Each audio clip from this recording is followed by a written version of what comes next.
అబద్ధాలు చెప్తేనే ప్రజలు నమ్ముతారనే కల్చర్ ఉన్న వ్యక్తి రేవంత్ రెడ్డి అని మల్కాజ్గిరి ఎంపీ ఈటల రాజేందర్ అన్నారు. ఈ విషయం ఆయనే స్వయంగా అమెరికాలో చెప్పారని, అందుకే ఆయన హైడ్రా గురించి చెప్పిన మాటలు నమ్మలేకపోయానని, తాను అనుకుంది నిజం అయిందని, పెద్దల పేరు చెప్పి పేదల ఇల్లు కూలగొడుతున్నారని, రేవంత్ రెడ్డి శాడిస్ట్ ముఖ్యమంత్రి అని, ఇతరులు ఏడిస్తే నవ్వుకునేవాడని, బాస్ల మాటలు విని అడ్డుగోలుగా వ్యవహరిస్తే అధికారులు జైలుకు వెళ్ళక తప్పదని తస్మాత్ జాగ్రత్త అని ఈ సందర్భంగా వారు హెచ్చరించారు.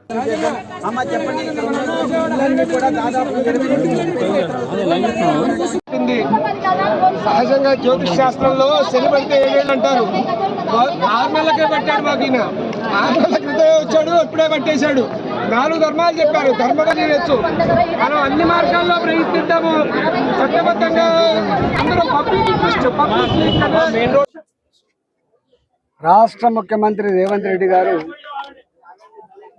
ఎన్నికల ముందు మాట్లాడిన మాటలకు ప్రజలు కదిలిపోయి ఈయన సమాజ ఉద్ధారకుడిలాగా కనపడుతున్నాడు,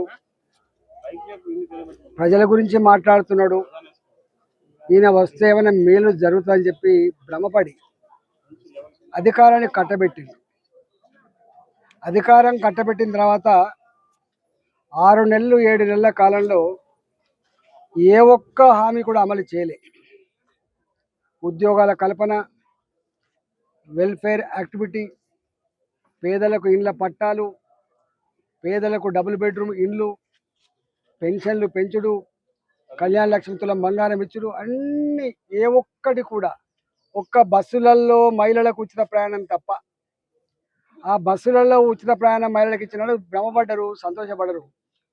కానీ ఇవాళ 7-8 నెలలు గడవక ముందే హైడ్రా పేరిట రేవంత్ రెడ్డి చేస్తున్న డ్రామా ప్రజలకు కంటి మీద కొనుక్కు లేకుండా చేస్తూ ఉన్నది.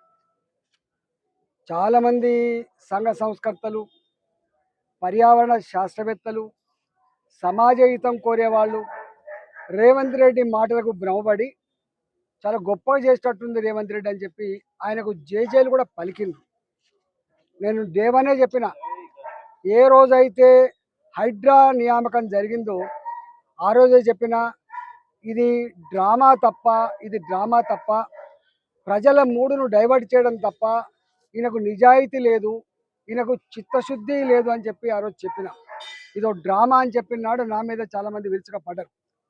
నేను ఆ రోజు అడిగిన, అయ్యా చెర్లల్లో ఏ ఎఫ్టీఎల్ అయితే మీరు చెప్తా ఉన్నారో, ఏ బఫర్ జోన్లలో ఇండ్లు ఉన్నాయని మీరు చెప్తా ఉన్నారో, అవన్నీ కూడా నువ్వు ప్రచారం చేస్తున్నట్టుగా, నీ అధికారులు చెప్తున్నట్టుగా అవి ప్రభుత్వపరమైన భూములు కావు, అవి ప్రైవేటు భూములు.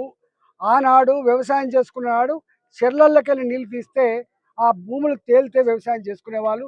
చెరువు కింద గుంటడి వ్యవసాయం లేదు, చెర్లా గుంటడి వ్యవసాయం చేసుకునే ఆస్కారం లేదు. ఆనాడు ధర లేనప్పుడు వదిలిపెట్టింది. కానీ ఇలా 20 కోట్లకు 10 కోట్లకు ఎకరమైన నాడు వాళ్ళ కళ్ళల్లో అయ్యో మా భూమి, మా పట్టా భూమి కదని చెప్పి అనుకున్నారు. అనేక చెర్లల్లో, కుంటలల్లో ప్రభుత్వాలే స్వయంగా పట్టాలు ఇచ్చినాయి, ఇల్లు కట్టించుకునే పర్మిషన్లు ఇచ్చిండ్రు. ఇవాళ మీ అధికారులు, ఆనాడున్న జిహెచ్ఎంసీ అధికారులు కావచ్చు, ఆనాడు ఉన్నటువంటి కలెక్టర్ రెవెన్యూ అధికారులు కావచ్చు, ఆనాడు ఉన్నటువంటి సబ్ రిజిస్ట్రార్లు కావచ్చు, ఇవన్నీ కూడా బాజాప్తా పేదవాళ్ళు, ఇళ్లల్లో పనిచేసుకునే వాళ్ళు, ప్రైవేట్ కంపెనీలో పనిచేసుకునే వాళ్ళు, ఏ పూటకో ఆ పూట బతికే వాళ్ళు, ఒక 20 ఏళ్ళు 30 ఏళ్ళు కష్టపడితే రేకుల షెడ్లు వేసుకున్నారు, వాళ్ళు ఇల్లు కట్టుకున్నారు. ఈ ఇల్లు కూలగొట్టద్దని చెప్పినాడు. చాలామంది రాజేందర్ గారు ప్రగతిని అడ్డుకుంటున్నారని చెప్పి పట్టిండు. కానీ వాళ్ళ అక్షరాల నిజమైపోయింది.